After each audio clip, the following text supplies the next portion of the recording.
Evening, everybody.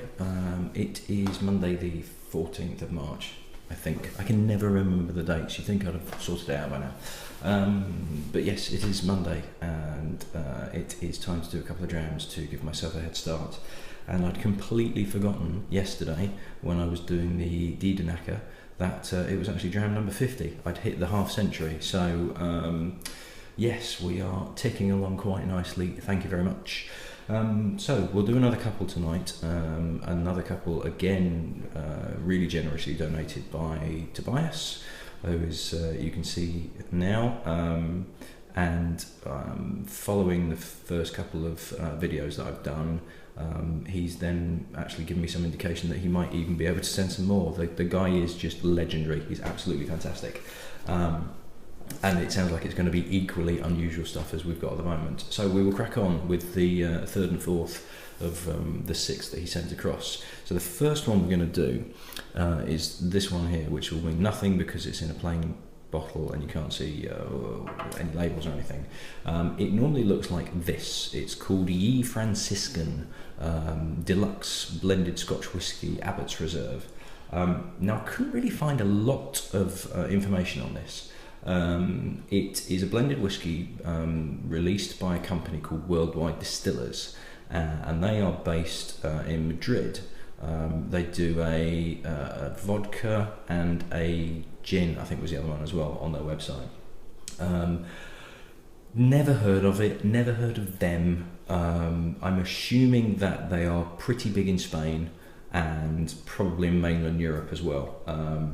They do a single malt supposedly called Franciscan, but the Franciscan that we've got is the blend that they do. Now, the bottle I've shown, but they also do, if you literally Google search Franciscan Scotch Whisky, it will show up bottles that look like this, quite elaborate ceramic pots. Now that's the 12-year-old blend that they do.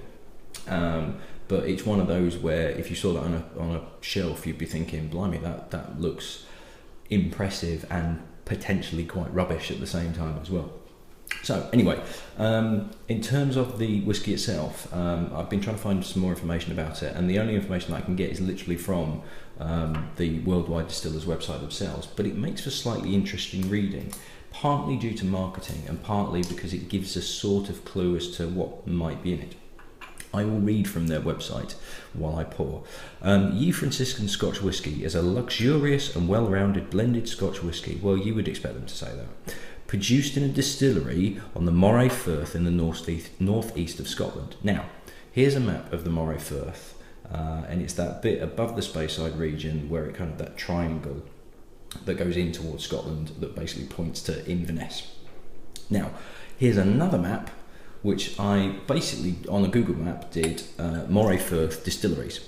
And it's picked up Glenmorangie, Glenord, Dallasdew, Rose Isle, Glenmoray, Glengrant and Strathyler. Now Glengrant and Strathyler are a little bit further inland, so I'm guessing it's probably not one of those two. Dallasdew, I'm pretty certain is shut. I'm sure it's mothballed. I don't think that's around anymore. Rose Isle is a brand new distillery from my memory, which isn't brilliant at the best of times. So we're essentially looking at Glenmorangie, Glenord, Glenmoray, and that is probably one of those three. Now I'd be amazed if it was Glenmorangie, although it's possible that they are sending some stock for this company. Glenmoray is or was owned by the same company that do Glenmorangie. No, that's wrong. I can't remember who owns Glenmorangie. And Glengrant. Now Glengrant is really big in mainland Europe. Really big in mainland Europe. I think it's Spain's biggest selling Scotch single malt. So I'm willing to bet that Worldwide Distillers have got stock of Glengrant and probably a few other bits and pieces, and that's the majority of the malt that's in the blend. I'll carry on with the website though, because it says, as any connoisseur would expect. Now I hate the word connoisseur, particularly with regards to whiskey. I really can't stand it when people call themselves a whiskey connoisseur. It's so pretentious, it's so full of bullshit, it just annoys me. Just like in my mind, apart from one or two people in the world, nobody is a whiskey expert. The field is too big, it's just too big of an industry. There's too many releases out there for you to be an expert because you cannot know everything. Not that annoys me. I'll calm down now. It has all the fine qualities of spirits produced in the Speyside region of the Scottish Highlands. The malt is elegant and subtle, yet quite full of character. In short, a refined whisky that has all the pleasing attributes of an exclusive product. Aged for a minimum of 12 years in the very best of Spanish and American oak casks, the finished liquor requires a unique texture, an amber colour and a pleasing softness. Now, what interests me about that bit is it talks about the malt is elegant, blah, blah, blah. Because it doesn't give you any indication about what's in a blended whisky. Using the words, the malt is elegant, is giving you that slight, it's kind of going, this is a single malt, this is something more than it actually is. And it's that sort of wording that you come across quite often in not just blends, but, vatted malts and also single malts that are trying to give more of an indication of tradition and age and things like that. That sort of wording just slightly skews the truth. It's not a lie because there's malt in it, and you could be saying as part of the blend the malt is elegant, but just using that wording just twists things slightly and makes it sound more impressive than it actually might be. So let's see if this rubbish actually is true. Quite grainy on the nose. I'm willing to bet there's not, and it's almost there was like a cognac-y burst in there as well, but a really strong kind of cheap cognac-y burst.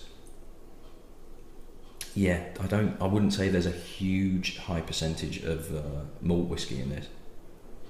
Yeah, it's got a real edge to it. It really has. It's a bit eye-watering as well.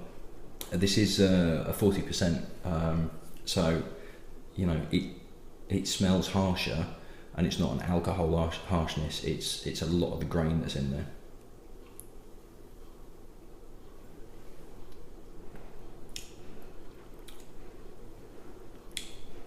There's quite a woodiness to that, and not a lot else.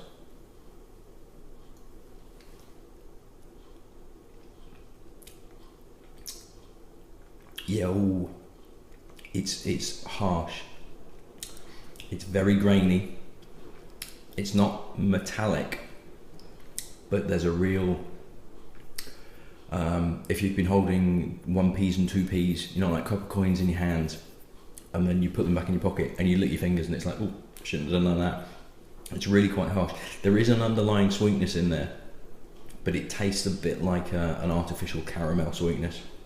But it's not, I wouldn't have said it's particularly dark, so I don't think that they've been adding caramel to it, or if they have, it's not a great deal. But it's just an overriding sense of wood and casks. And its oakiness, it's not a weird pininess, but it's like chewing on an oak cask. It really is quite woody. It's quite harsh. There's nothing delicate about this whatsoever. This would probably be really good in cocktails, things like that.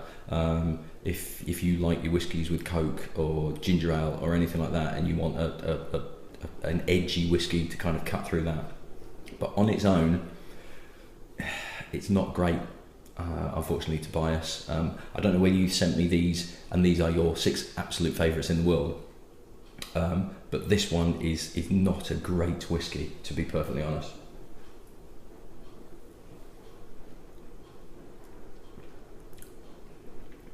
Oh yeah, it really is quite harsh. Not really at the back of the throat, it's all around the mouth. It's really fiery, it's really edgy. The sweetness there is there, but for the grace of God.